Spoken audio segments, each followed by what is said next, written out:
Thank you so much. Hello, everyone. My name is Gabriela Sotolaviaga. I am a professor of the history of science and the Antonio Madero Professor for the Study of Mexico here at Harvard University. And I have to tell you, I love teaching this class. It is so timely that every day we need to start with the front page of the newspaper when I'm teaching this class. But why should you study the US-Mexico border if it's something that we're hearing about every single day? Well, precisely because we're hearing about it every single day, we need to understand what's happening.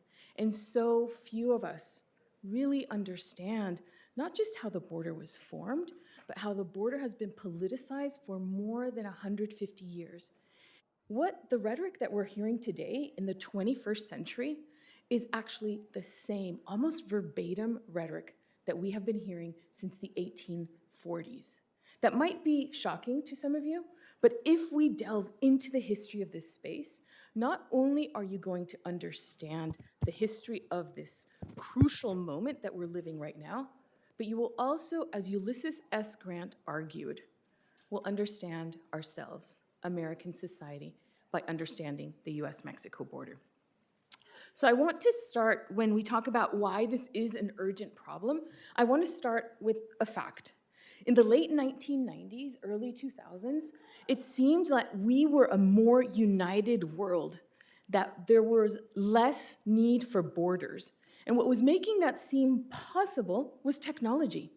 We had Facebook, we had Google, we had the launch of the internet, which for you seems like it's existed forever, but no, it hasn't. So it was this moment in which technology and society came together. And the idea was that we would become a borderless society.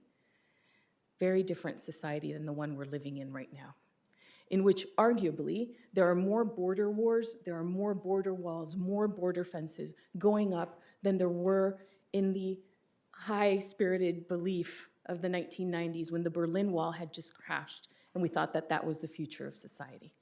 So in just a couple of months ago, in February of 2025, the Gallup poll concluded that nearly 40% of Americans said that, quote, the border situation is a crisis.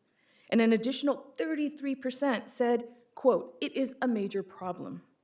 How did the border become one of the most important issues for 75% of Americans?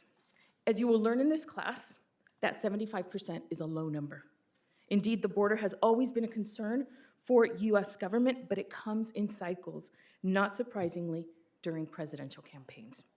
So here in this class, we'll talk about civil disobedience, which was used for the first time because of the US-Mexican War, where the border is created. We'll talk about Abraham Lincoln, who uses a spot resolution to talk about an unjust war. And why is this important? You will have a better understanding of yourselves in society and your place.